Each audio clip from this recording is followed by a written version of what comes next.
font des promotions de l'industrie. Votre partenaire privilégié pour la réussite de vos projets.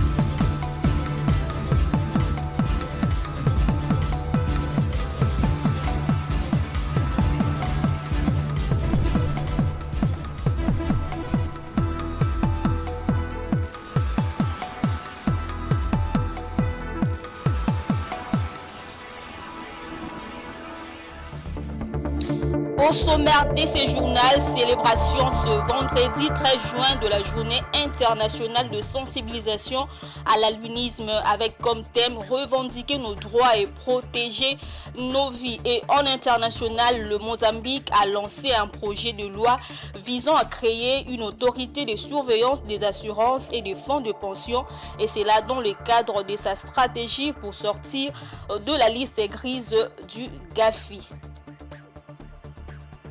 Madame, Messieurs, bonsoir, bienvenue. Après d'intenses travaux, la 12e édition de la conférence des gouverneurs de province est clôturée ce vendredi à Kolwezi sous la présidence de Félix Tshisekedi. Organisée dans la salle des congrès, plusieurs recommandations ont été formulées à l'issue de ces assises. Et puis en séjour de travail dans la province du Lualaba, le chef de l'État Félix Tshisekedi a présidé la 47e réunion du Conseil de ministres dans la ville de Kolwezi. Ce séjour essentiellement consacré aux travaux de la 12e édition de la conférence de gouverneurs était l'occasion pour le président de la République de rencontrer plusieurs couches de la population et d'inaugurer plusieurs infrastructures publiques. Et puis, ce 12 juin 2025, sur le terrain à Kolwezi, le chef du gouvernement, Judith Suminwa Tuluka, a visité les installations de Kamoto Copper Company en marge de la conférence de gouverneurs avec quelques membres du gouvernement. Ils ont visité la mine à ciel ouvert de la Cove, l'usine de Luilu et les concentrateurs de Kamoto. Objectif, évaluer la rentabilité de l'entreprise, l'emploi local, la sous-traitance et l'impact social. Accompagnée de plusieurs ministres, la chef du gouvernement a inspecté la mine à ciel ouvert des KOV, le concentrateur de Kamoto et l'usine de Luilu. Judith Suminwa s'est dite satisfaite de la performance des KCC, saluant ses contributions à l'économie nationale, notamment via la sous-traitance locale et le plus de 6 000 emplois directs générés. Aujourd'hui, c'est le premier anniversaire du gouvernement Suminwa, si vous vous rappelez. Nous avons, le 12 juin 2024, été investis par l'Assemblée nationale.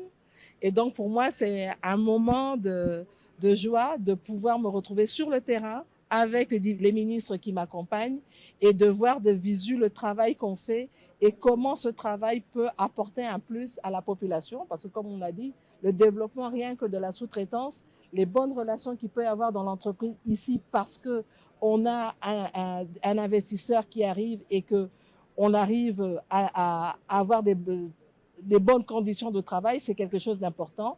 Maintenant, il y a des contraintes qu'il faut encore lever pour mieux faire les choses et on va continuer, en tout cas le gouvernement que je dirige, va continuer à travailler pour cela. Elle a aussi échangé avec la direction, les syndicats et les femmes employées de la société, dont 50 conductrices de camions géants. Face aux infiltrations de creuseurs artisanaux, la Première ministre a assuré que des solutions sont en cours.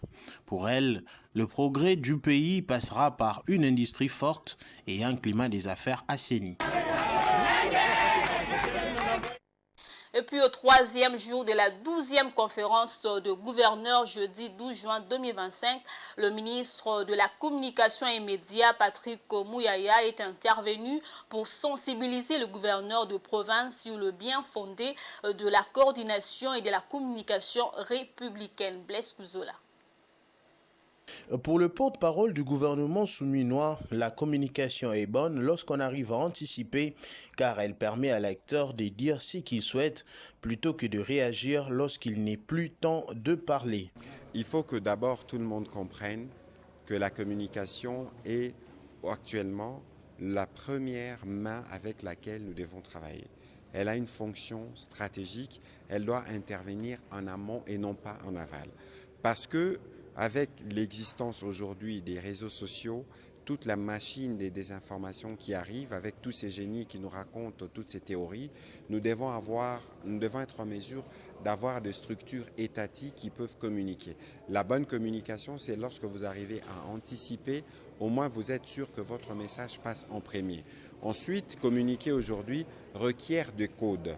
Communiquer aujourd'hui signifie communiquer sur des réseaux. Il faut qu'il y ait une connaissance justement de cet écosystème, de différents médias qui doivent ou des différents supports par lesquels on peut passer pour s'assurer que le message part du président de la République et qu'il arrive aux derniers dirigeants au niveau des entités territoriales décentralisées. À la même occasion, il a évoqué la place des médias publics, à savoir RTNC, ACP et Renatelsat, dans la médiatisation et la communication de l'image de 26 provinces. Le ministre Mouyaya, avec l'appui du vice-premier ministre, ministre de l'Intérieur, de la décentralisation et affaires coutumières, Jacquemin Chabani-Louko, tient à accélérer l'implantation des médias sous sa tutelle dans les nouvelles provinces et à moderniser les stations provinciales de 11 anciens chefs-lieux. Parce qu'il y a un besoin pour nous aujourd'hui de comprendre d'abord, comme je le disais, la fonction stratégique de l'information.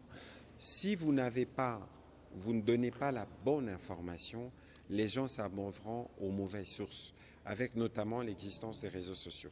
C'est pour ça qu'il est important que pour nous, comme gouvernement, de nous assurer que les outils à notre disposition, notamment la télévision nationale et la radio, parce que c'est la RTNC, l'agence congolaise de presse, sont partout représentés, mais que ces organes soient aussi en mesure de suivre l'évolution du temps.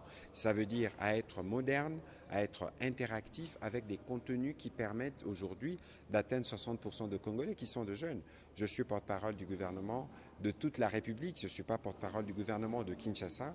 C'est pour ça que lorsque nous pensons communication, nous passons aux provinces. Et sur les provinces, il y a des défis qui sont liés notamment au découpage, parce qu'on a découpé, mais il fallait s'assurer que tous les services sont découpés et que les services qui ont été découpés sont suffisamment outillés, ils ont suffisamment du personnel pour être en mesure de couvrir les besoins qui sont les leurs. En abordant en liminaire le thème retenu par l'organisation pour cette édition, la santé comme facteur de cohésion sociale et de développement durable de province, le ministre a déclaré que son ministère accompagne toujours celui de la santé publique, hygiène et prévoyance sociale ainsi que ceux de l'intérieur, de la décentralisation et de l'éducation nationale. À l'instar du chef de l'État Félix-Antoine Tshisekedi, le ministre de la Communication et Médias Patrick Mouyaya tient à porter plus loin sa voix pour lutter contre la malnutrition en RDC. Autre chose, la deuxième édition de la soirée d'affaires organisée par la Chambre d'affaires cubano-congolaise a eu lieu jeudi au Musée national à Kinshasa. Présents à la cérémonie, les ambassadeurs du Brésil et de Cuba ont annoncé la disponibilité de leur pays à renforcer leur coopération bilatérale avec la RDC dans plusieurs domaines. Les organisateurs misent sur une présence massive des Congolais à la foire internationale de la Havana prévue en novembre prochain. José Junior Owawa pour le commentaire.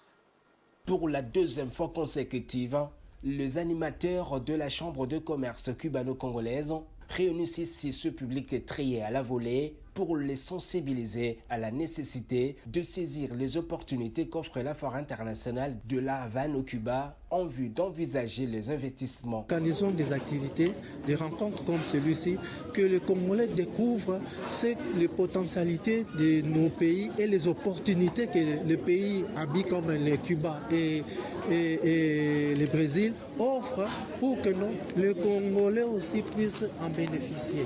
La pêche, l'agriculture, la culture du tabac, la transformation agroalimentaire, le produit cosmétique, le produit alimentaire, autant d'opportunités que cette soirée d'affaires voudrait mettre en évidence. Réputé pour son système de santé de qualité, le Cuba y voit une opportunité de partager son expérience avec la République démocratique du Congo. L'expérience cubaine, pas seulement dans les domaines de la santé, mais dans les domaines de l'éducation, dans les domaines de l'agriculture, dans plusieurs domaines. Il y a beaucoup de potentialités.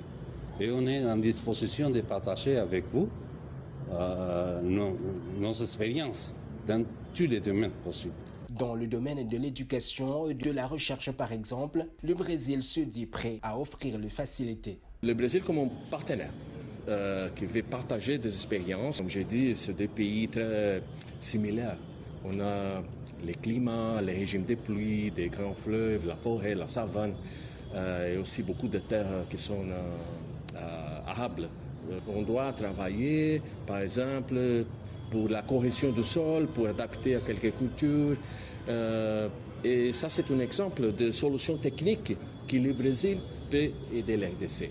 En novembre de chaque année, plus de 1500 investisseurs venus de 130 pays se rencontrent dans la capitale cubaine pour cette foire internationale considérée comme étant l'une des plus importantes du monde des affaires au monde. Pour l'édition 2025 prévue du 25 du 24 au 28, la KCC ambitionne d'embarquer un maximum de Congolais pour des expositions afin de promouvoir non seulement les affaires, mais aussi le savoir-faire et la culture du pays. Rebondissement dans l'affaire interdiction des circuler à Kinshasa entre 6h et 21h imposée aux véhicules de plus de 20 tonnes par le gouvernement provincial. Le vice-premier ministre de Transport, Voies des Communications et Désenclavement via son collègue de l'économie vient de lever en quelque sorte la mesure en autorisant une circulation sans entrave dans la capitale à condition de respecter le code routier. D'après cette mesure, désormais, tous les transporteurs, quelle que soit leur charge, ne pourront entrer et livrer leurs marchandises dans la capitale congolaise que de 22h à 5h du matin.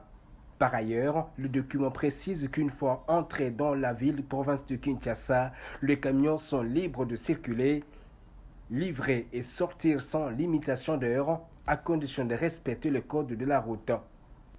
Il est également strictement interdit à tout camion de stationner sur la chaussée. Afin de garantir l'application de ces nouvelles dispositions, des mesures seront prises en collaboration avec les autorités de la ville de Kinshasa ainsi que la police nationale congolaise, notamment au sujet du dispositif de sécurité qui sera renforcé en vue de renforcer le respect de ce code de la route, l'objectif étant de favoriser la fluidité du trafic de marchandises et la liberté de livraison de tout en maintenant l'ordre public.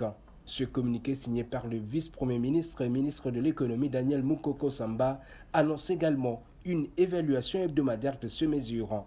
Cette évaluation aura lieu tous les 10 jours en concertation avec toutes les parties prenantes afin d'ajuster les dispositions en vigueur en fonction de la situation sur terrain.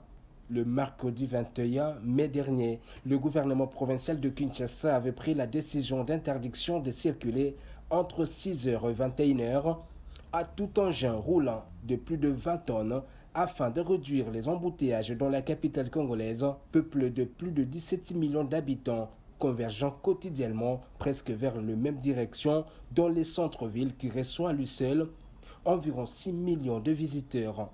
Dans la mégalopole aux 8 millions d'automobilistes en circulation, le respect du code de la route est un luxe que seule une partie congrue de Quinois est prête à s'offrir.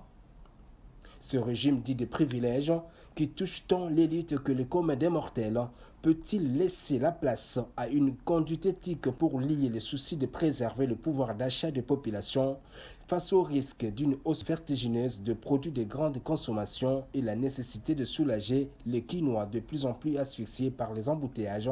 Rien n'est moins sûr, la reprise de conscience étant le premier critère à remplir. On va parler justice dans ce journal. En République démocratique du Congo, la justice populaire demeure une pratique récurrente en dépit de son interdiction formelle par la loi. Jugement hâtif, violence collective et représailles non encadrées continuent d'endeuiller de familles et de fragiliser les tissus sociaux. Pourtant, nul n'a le droit de se faire justice soi-même.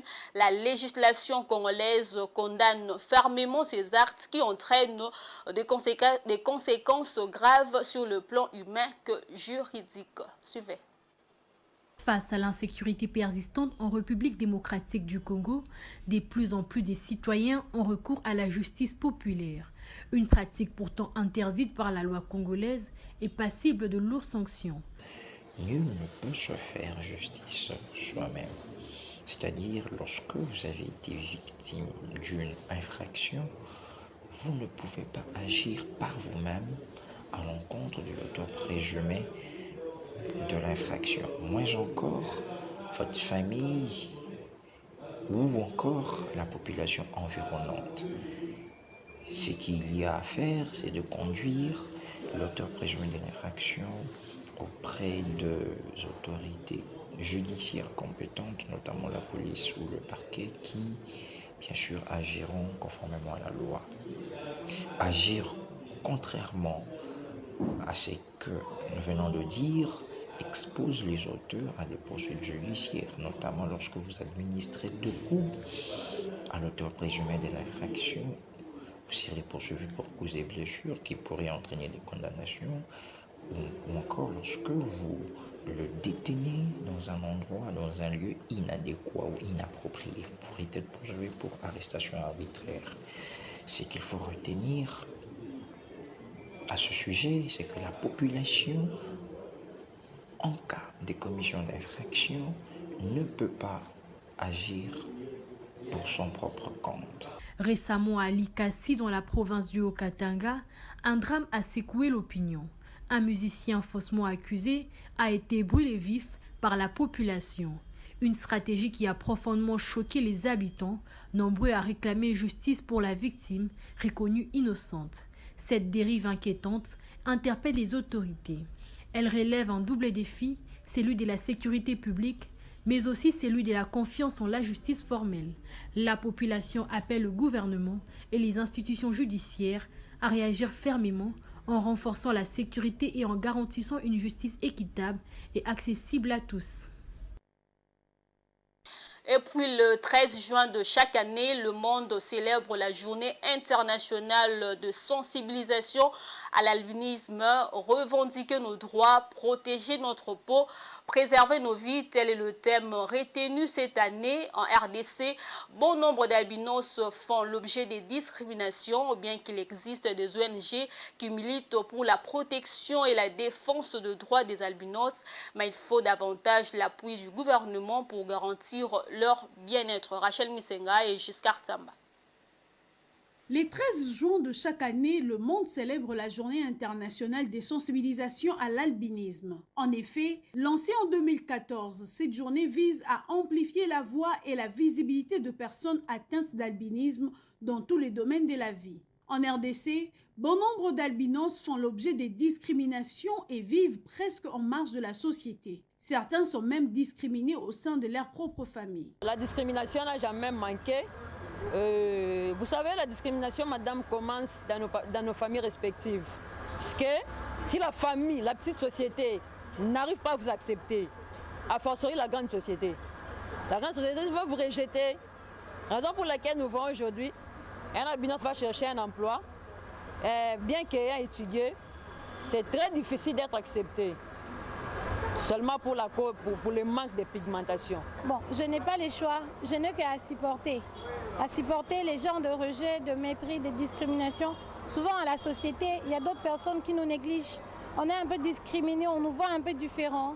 À la famille, à la patrie, même si quand tu marches en cours de route, donc il y a d'autres gens qui te poussent que tu puisses te refuser toi-même. Revendiquer nos droits, protéger notre peau, préserver nos vies, ces thèmes retenus pour l'année 2025 soulève le risque de cancer de la peau qui est extrêmement élevé pour les personnes atteintes d'albinisme et le manque d'accès à la crème solaire, aux équipements de protection ainsi qu'au dépistage et traitement du cancer de la peau qui peut entraîner des décès prévisibles mais évitables. Vous voyez, c'est pas facile de vivre avec la race.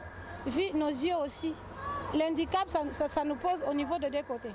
Vu les yeux, on n'a pas vraiment la facilité de bien voir. Vu la peau, ça ne nous permet pas de bien de briller sous le soleil.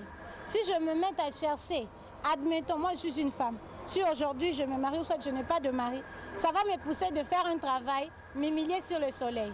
Et vu ma peau, ça ne va pas me permettre. C'est ce que je demanderai aux autorités de nous mettre le main et de chercher comment ils peuvent nous aider parce que c'est ça qui nous rend vraiment l'handicap. Il existe des ONG qui militent pour la protection et la défense des droits des albinos, mais il faut davantage l'appui du gouvernement pour garantir leur bien-être. Malgré que les défis à relever est énorme, mais l'on compte des progrès réalisés en RDC sur la protection et la défense des droits de personnes albinos. Notre grand défi que nous avons est qu'un jour, les personnes albinos soient considérées dans la société comme toute personne, noire, blanc, comme les autres, en sachant que tout le monde ait quand même la connaissance de savoir que personne albinos a des capacités, des qualités et le niveau comme tout un chacun. La majorité des plans d'action nationaux sur l'albinisme adoptés à ce jour prévoient des mesures visant à garantir l'accès à des crèmes solaires, des vêtements de protection, des examens dermatologiques réguliers et à des traitements du cancer de la peau. L'appel est donc lancé à tout le monde.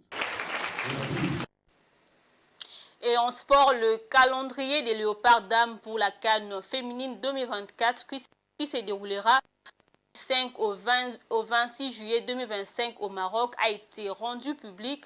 Les Congolaises débuteront le tournoi le 6 juillet face au Sénégal. Blaise Kouzoula.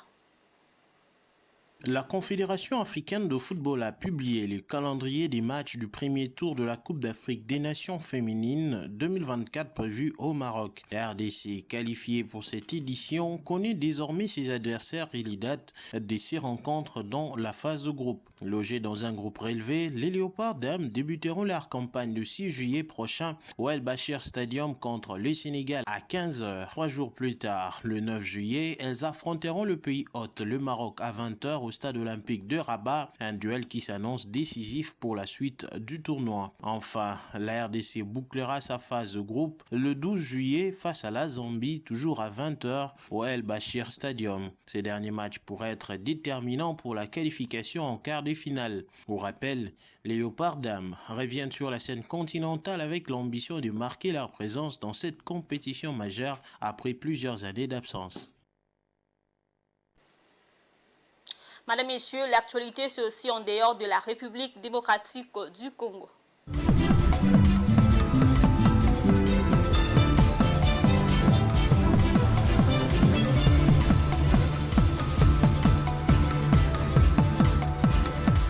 Je le dis au sommaire, dans le cadre de sa stratégie pour sortir de la liste grise du groupe d'action financière GAFI, le Mozambique a lancé un projet de loi visant à créer autorité de surveillance des assurances et des fonds de pension. Cette future entité incarne une avancée majeure dans les efforts pour renforcer la transparence financière et lutter plus contre le blanchiment des capitaux et le financement du terrorisme. Francine Moukeba. Le gouvernement mozambicain franchit une nouvelle étape dans la régulation de son secteur financier. Un projet de loi vient d'être déposé pour instaurer l'autorité de surveillance des assurances et des fonds de pension, un organisme chargé de mieux encadrer ces deux secteurs en plein essor. Cette initiative s'inscrit dans le cadre des engagements pris par les pays auprès du groupe d'action financière qui lutte contre les blanchissements d'argent et le financement du terrorisme. Objectif affiché, sortir de la liste grise où figure le Mozambique depuis 2022 en raison des failles persistantes dans son dispositif de contrôle financier. La future autorité de surveillance des assurances et des fonds de pension aura pour mission de renforcer la transparence, harmoniser la régulation et assurer un alignement plus strict avec les normes internationales, en particulier dans les domaines de l'assurance et des retraites. Ces cadres renforcés visent à répondre aux préoccupations exprimées par les GAFI et à instaurer une culture de conformité durable dans les secteurs financiers. Inscrit sous surveillance depuis des ans, le Mozambique fait l'objet d'un suivi renforcé du GAFI qui exige des réformes structurelles pour améliorer l'efficacité de la lutte contre les flux financiers illicites. Le Mozambique entend ainsi tourner la page de la défiance et se repositionner comme un acteur crédible du système financier régional, tout en garantissant une meilleure protection des épargnants et une gestion plus rigoureuse des fonds collectifs. C'est un rendez-vous qui a réuni les mondes de la finance, du développement et de l'entrepreneuriat. Le forum de l'investissement pour un entrepreneuriat prospère et durable s'est tenu le 10 et 11 juin à Cotonou, au Bénin, organisé en partenariat avec Enabel, l'agence belge de développement. Ce forum a rassemblé plus de 125 participants venus d'Afrique de l'Ouest et d'Europe. Objectif connecter le porteur de projet aux acteurs du financement durable. Suivez. Les Bénin veulent changer d'échelle en matière d'entrepreneuriat. Le Forum de l'investissement pour un entrepreneuriat prospère et durable s'est tenu à Cotonou ces 10 et 11 juin en présence de plusieurs personnalités du monde diplomatique et économique. Lancé sous la présidence du ministre de l'Agriculture, représentant le ministre d'État de l'Économie et des Finances, ce forum a réuni une centaine d'acteurs venus d'Afrique de l'Ouest et d'Europe. Objectif, stimuler l'investissement et améliorer l'accès au financement pour les petites et moyennes entreprises béninoises dans des secteurs clés comme l'agriculture et l'agro-industrie. Temps fort de cette rencontre, la signature des 5 accords de financement d'un montant total de 2,5 milliards de francs CFA destinés à soutenir des projets à fort potentiel économique et social. Des panels ont également permis de décrypter les obstacles à l'accès au crédit et de proposer des solutions concrètes pour structurer des modèles économiques durables. Des experts venus du Bénin, du Burkina Faso, du Sénégal, de la Côte d'Ivoire ou encore de Bruxelles ont partagé des pistes d'action pour renforcer la compétitivité du secteur privé. Autre annonce phare, la création d'une initiative conjointe Bénin-Belgique, Union européenne, en soutien à la transformation structurelle de l'économie béninoise. Un forum qui marque un tournant, celui d'un partenariat stratégique plus engagé au service d'un entrepreneuriat robuste, inclusif et résolument tourné vers l'avenir. On va prendre à présent la revue de presse.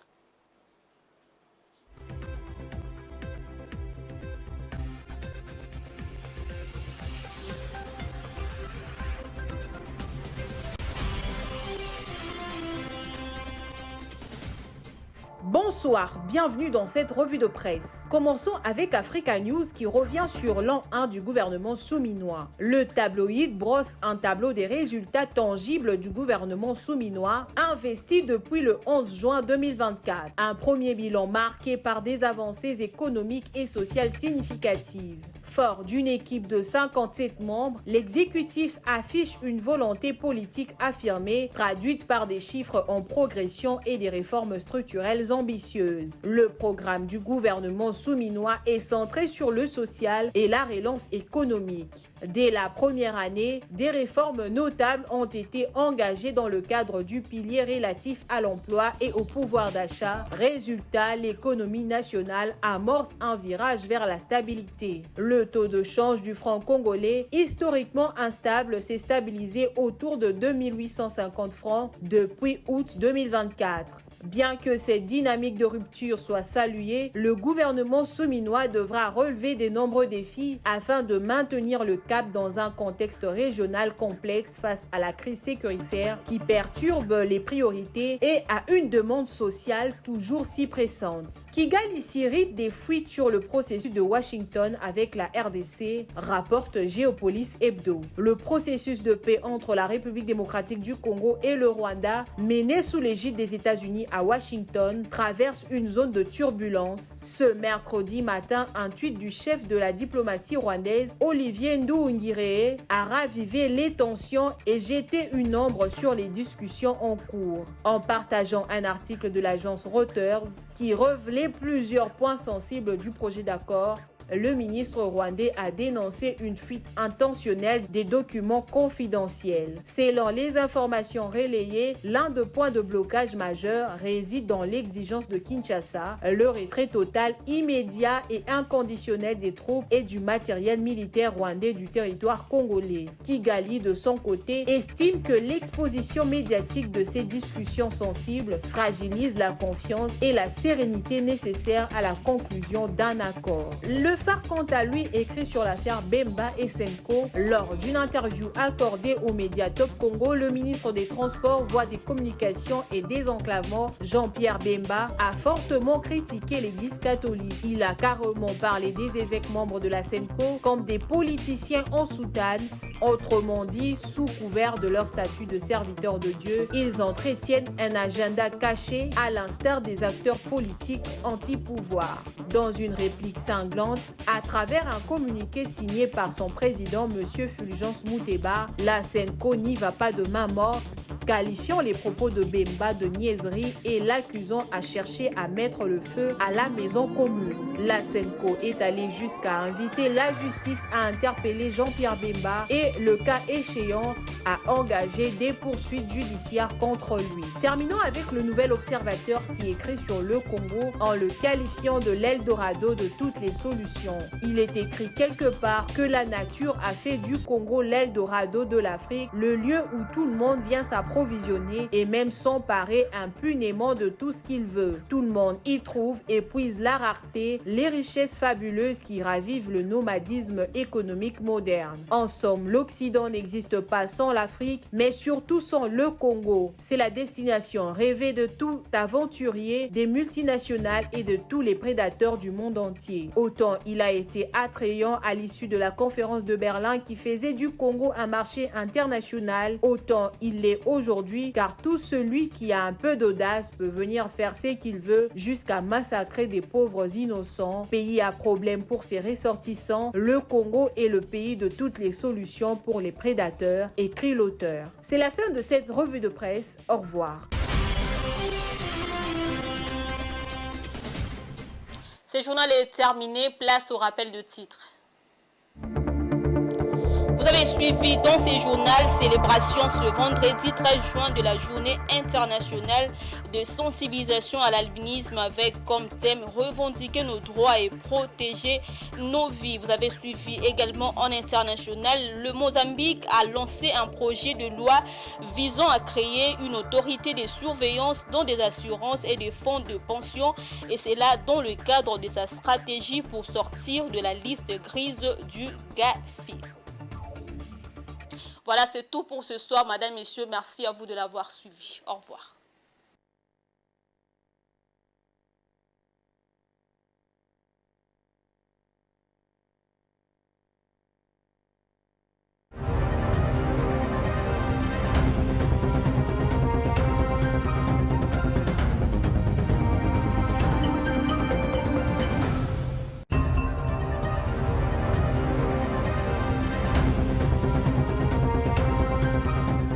Vous a été présenté par Fonds des promotions de l'industrie, votre partenaire privilégié pour la réussite de vos projets.